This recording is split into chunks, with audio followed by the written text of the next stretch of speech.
Hello there, World of Tankers. I'm Blitz, and in today's video, I'm going to be talking about the Object 252 as it has come into the store today for the price tag of 8,500 gold.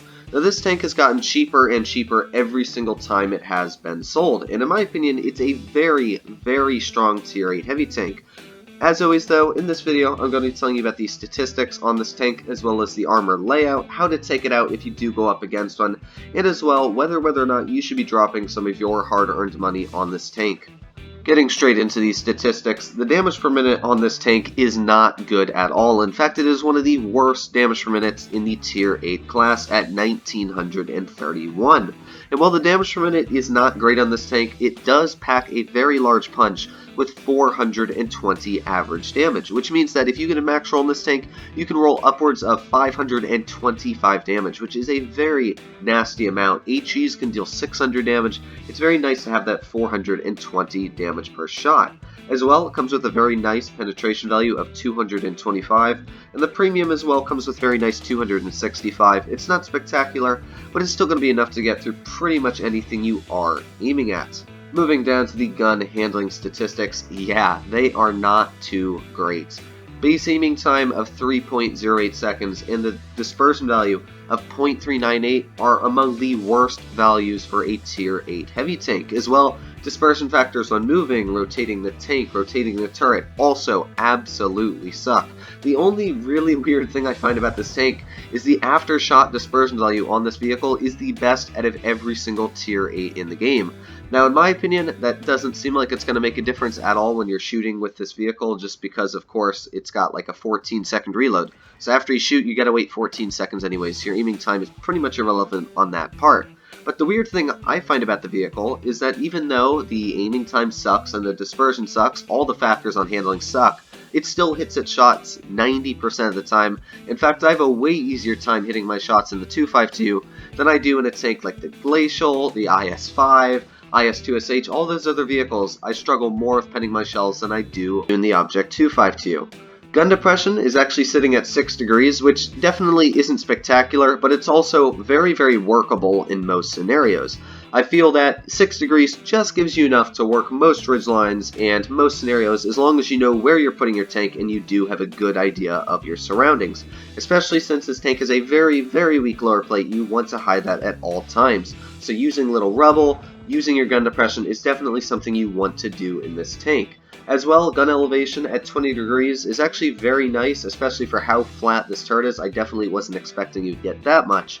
But you're easily able to aim up on targets above you, like on Castilla. You can easily aim up there, tap them, and get out some damage.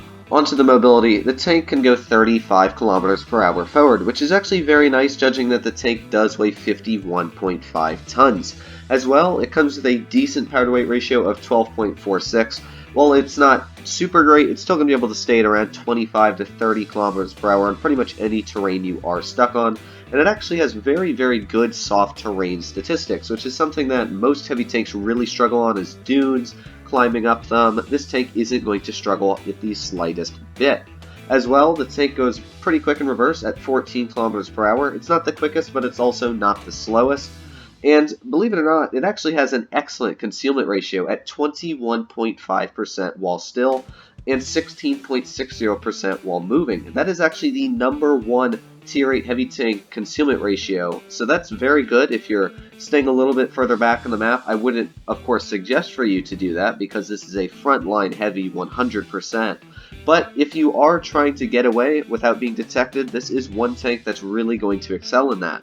Getting up the armor profile of the 252, you can see it is very, very red. However, there are two very prominent weak spots, and I'll cover those first, and then I'll talk about just how thick the upper plate is. But as you can see, it does have cupolas on the top, only about 155 millimeters on both. And that means if you are face-hugging this tank, make sure you are shooting the roof of it, because you're easily going to pen it as close as you are.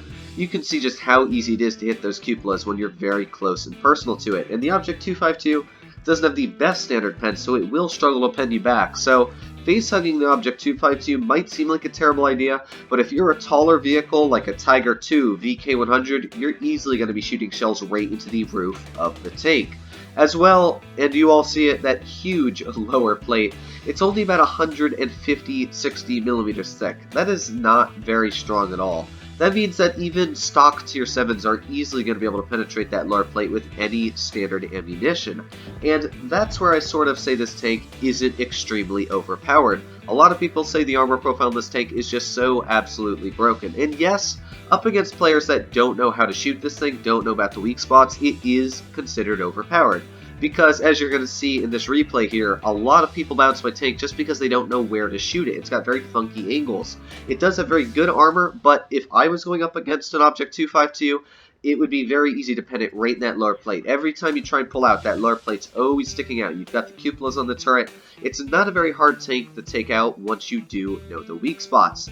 Now, looking at the superstructure of the vehicle, you can see it's pretty much impervious to any rounds. 437 millimeters thick, even a Jagdpanzer shooting heat is never going to penetrate that upper plate. The turret, extremely thick as well, ranging upwards of 400-500 millimeters. The only spots you can pen are the cheeks that are around 270 on the one side, and the other side's a little bit flatter as you can see, so it's around 255, and the weakest spot is 210.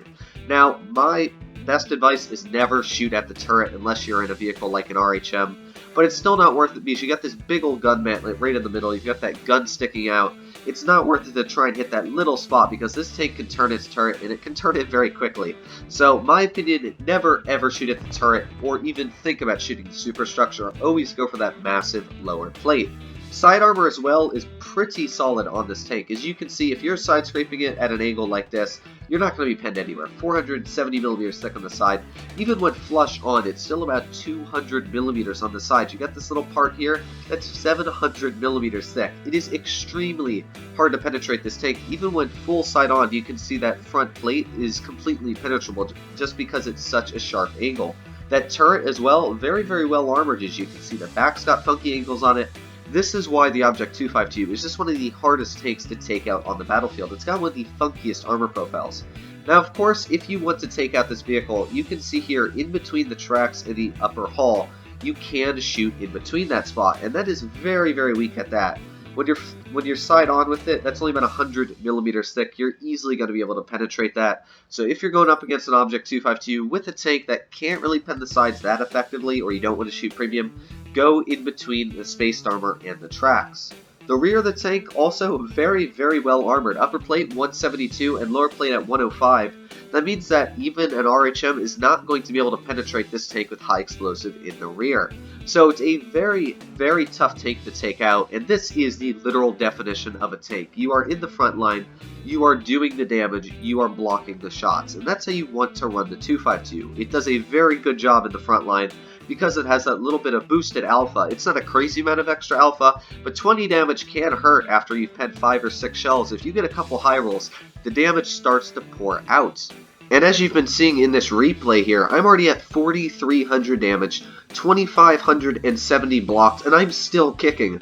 Now, I might not have a lot of hit points, but for sure, if I was in any other Russian heavy, any other heavy, in fact, probably at tier 8, I would have died in that scenario. You saw me in down by the bridge. This tank continues the fight. I bounced a crazy amount of shells from the CDC while I was trying to focus 2 tanks. One of them was bouncing off my side, one was bouncing off the front. That is what the 252 is just so strong at doing. Especially with the hit point buff, this tank is stronger than ever. Because when you're in an IS-5, yeah, you get the extra hit points, but it's very easy to penetrate an IS-5. The Object 252, if you're a skilled player and you know how to hide your lower plate, that extra 400 hit points is really going to bring you far. And that's why I feel the Object 252 is definitely a really good steal for the price tag of 8,500 gold. If you guys have been saving up your money, as I've been saying in a lot of my videos, save up your money for a really good tank to come out that's going to be good for the price, this is the tank to buy. 8,500 gold, that is pretty much the same as like a T-34 in the tech trait, and you're getting way more for this tank. First of all, earned some very good credits. I earned like 77,000 in the last game I played in it, and I only did around 2,500 damage.